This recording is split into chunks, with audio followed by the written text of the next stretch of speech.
Fox street نے سنبھالا لیتے ہوئے کہا، میں نے تم سے فوراً واپس آنے کو کہا تھا۔ اگر تم نے مجھے پوری صورتحال بتا دی ہوتی تو میں فوراً بھی آ سکتا تھا۔ میں نے کہا، لیکن خیر کوئی بات نہیں، زندگی میں ایسے مقامات بھی آتے ہیں۔ کیسے مقامات آتے ہیں؟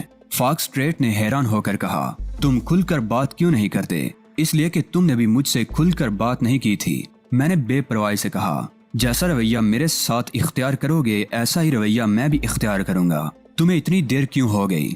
فاکس اسٹریٹ نے انجان بنتے ہوئے کہا، کیا کوئی خاص بات ہو گئی تھی؟ میں نے تم سے کہا تھا کہ چیک کیش کرانے کا کام تو کوئی اور بھی کر سکتا ہے۔ اب میں اپنے وہ الفاظ واپس لے رہا ہوں۔ مجھے معلوم ہو گیا ہے کہ وہ چیک صرف ایڈم ڈی فلو کی کیش کروا سکتا تھا۔ فاکس اسٹریٹ مجھے گورنے لگا، آخر تم سیدھی طرح بات کیوں نہیں کرتے؟ تمہیں اتنی دیر کیوں ہو گئی؟ میں بچہ نہیں ہوں فاکس اسٹریٹ، میں نے تلخی سے کہا۔ مجھے اتنی عقل ہے کہ جو کچھ میرے ساتھ ہوا اس کا تجزیہ کر سکوں۔ فاکس اسٹریٹ نے ایڈونا کی طرف دیکھا۔ میں اس شخص سے عاجز آ چکا ہوں، اس نے بے بسی سے کہا۔ تم کوشش کر کے دیکھ لو، شاید تمہاری بات اس کی سمجھ میں آ جائے۔ مسٹر ایڈم کسی غلط فہمی کا شکار معلوم ہوتے ہیں باس، ایڈونا اٹھلا کر بولی، ورنہ یہ ایسے تو نہیں ہے۔ تسلیم کرو کہ تم نے بچکانہ حرکت کی ہے فاکس اسٹریٹ، میں نے خشک لہجے میں کہا۔ میرا امتحان ہی لینا تھا تو کوئی مشکل کام میرے سپرد کیا ہوتا۔ فاکس اسٹریٹ نے حیرت سے پلکیں جھپکائیں۔ میں تم سے درخواست کرتا ہوں کہ مجھے تفصیلات سے آگاہ کر دو۔ ممکن ہے تمہیں کسی قسم کی غلط فہمی ہو گئی ہو، میں تمہیں بتا دیتا ہوں، لیکن یہ مت سمجھنا کہ میں تمہاری اداکاری سے متاثر ہو گیا ہوں۔ مجھے 100% یقین ہے کہ وہ سب تمہارے آدمی تھے، میں نے کہا اور فاکس اسٹریٹ کو تمام باتوں سے آگاہ کر دیا۔ تم اسی پولیس وین پر یہاں آئے ہو؟ فاکس اسٹریٹ اچھل کر کھڑا ہو گیا۔ تم تو ہمیں مروا دینے پر تل گئے ہو۔ شکر کرو فاکس اسٹریٹ کے صرف وین ہی لایا ہوں، ورنہ یہ بھی ہو سکتا تھا کہ وین میں 7 افراد کی لاشیں بھی ہوتی۔ تم مجھے صحیح الدماغ نہیں معلوم ہوتے، فاکس اسٹریٹ نے کہا۔ صرف ایک مفروضے کی بنا پر وین یہاں لے آئے، اسی مفروضے کی بنا پر ان 7 کو زندہ چھوڑ دیا، میں نے بے پرواہی سے کہا۔ اگر تم کہہ دو کہ ان سے تمہارا تعلق نہیں ہے تو میں انہیں اب بھی ٹھکانے لگا سکتا ہوں۔ اس بار وین وہیں چھوڑ آؤں گا بلکہ اسے آگ لگا دوں گا۔ مجھے اس قسم کی غلط حرکت کرنے کی کیا ضرورت تھی؟ کچھ کرنا ہی ہوتا تو کیا یہاں نہیں کر سکتا تھا؟ فاکس اسٹریٹ نے جھنجھلائے ہوئے انداز میں کہا۔ اس سے بھی زیادہ غلط حرکت یہ ہے کہ تم نے ایک ایسے شخص کو چیک کیش کرانے کے لیے بھیجا جو ناممکن کام کرنے کے دعوے کر رہا تھا۔ کیا یہ مضحکہ خیز حرکت نہیں ہے مسٹر فاکس اسٹریٹ؟ میں نے چبھتے ہوئے لہجے میں کہا۔ تم محض اس لیے میری طرف سے بدگمان ہو رہے ہو کہ تمہیں ایک غیر معمولی واقعہ پیش آ گیا۔ تمہارے ساتھ یہ واقعہ پیش نہ آتا تو تم ہرگز مجھ پر شک نہ کرتے۔ تم مجھ سے واقف نہیں ہو اس لیے یہ بات کر رہے ہو، میں نے مسکرا کر کہا۔ تم نے جس وقت مجھے چیک دیا تھا مجھے اسی وقت شبہ ہو گیا تھا، لیکن مجھے یہ نہیں معلوم تھا کہ مجھ پر کس زاویے سے حملہ کیا جائے گا۔ میں سمجھ رہا تھا کہ مجھے لوٹنے کی کوشش کی جائے گی، اور ظاہر ہے کہ لوٹنے کے لیے پہلے چیک کیش ہونا ضروری تھا، لیکن تمہارا منصوبہ کچھ اور ہی تھا۔ اس کا اندازہ مجھے اس وقت ہوا جب وہ پولیس والے جعلی ثابت ہوئے۔ تم مجھ پر الزام عائد کر رہے ہو، فاکس اسٹریٹ نے غصیلے لہجے میں کہا۔ اس سے پہلے بھی میں تمہیں سمجھانے کی کوشش کرتا رہا ہوں، یہ الزام نہیں ہے فاکس اسٹریٹ۔ الزام تو تب ہوتا جب میں یہ کہتا کہ تم نے مجھے نقصان پہنچانے کی کوشش کی، تو اتنی دیر سے تم اور کیا کہنے کی کوشش کر رہے ہو؟ فاکس اسٹریٹ نے کہا۔ اس کا لہجہ بدستور غصیلا تھا۔ میں یہ کہنے کی کوشش کر رہا ہوں کہ تم نے میرا امتحان لیا تھا، تم نے اپنے آدمیوں کو بطور خاص ہدایت کر دی ہوگی کہ مجھے نقصان نہ پہنچنے پائے۔ مقصد صرف اتنا تھا کہ میں چیک کیش کرانے میں ناکام ہو جاؤں۔ تم نے اچھا نہیں کیا، فاکس اسٹریٹ بڑبڑایا۔ مینیجر کے ساتھ تمہیں زبردستی نہیں کرنی چاہیے تھی، جو کچھ ہوا تھا اس سے پہلے مجھے تو مطلع کر دیتے۔ تم کیا سمجھتے ہو میں نے بغیر سوچے سمجھے اتنا بڑا قدم اٹھا لیا ہوگا؟ میں نے طنزیہ لہجے میں کہا۔ اگر وہ مردود بھی تم سے ملا ہوا نہ ہوتا تو میں اس کے ساتھ ہرگز یہ حرکت نہ کرتا۔ تم تو انتہائی شکی مزاج انسان ہو۔ فاکس اسٹریٹ کا منہ حیرت سے کھل گیا۔ اتنے بڑے بڑے نتائج اخذ کر لیتے ہو، اسے ملائے بغیر یہ حرکت ہو ہی نہیں سکتی تھی۔ میں نے بڑے سکون سے کہا، یہ کیسے ممکن ہے کہ میں فون تو کروں تھانے اور آ جائے نقلی پولیس؟ مجھے تم سے خوف محسوس ہونے لگا ہے، فاکس اسٹریٹ نے بھرائی ہوئی آواز میں کہا۔ وہ ایک ذمہ دار آدمی ہے، ہم سے کس طرح مل سکتا ہے؟ اور اگر تم نے اسی رفتار سے تجزیہ جاری رکھا تو مجھے خدشہ ہے کہ کہیں تھوڑی دیر بعد تم یہ نہ کہہ دو کہ پولیس بھی مجھ سے ملی ہوئی ہے۔ بے فکر ہو، میں نے ہنس کر کہا۔ میں ایسی کوئی بات نہیں کہوں گا۔ میرے لیے یہی بات کچھ کم حیرت کا باعث نہیں ہے کہ تم نے مینیجر کو کس طرح ساتھ ملا لیا۔ میرے اس تبصرے پر فاکس اسٹریٹ کچھ مطمئن سا ہو گیا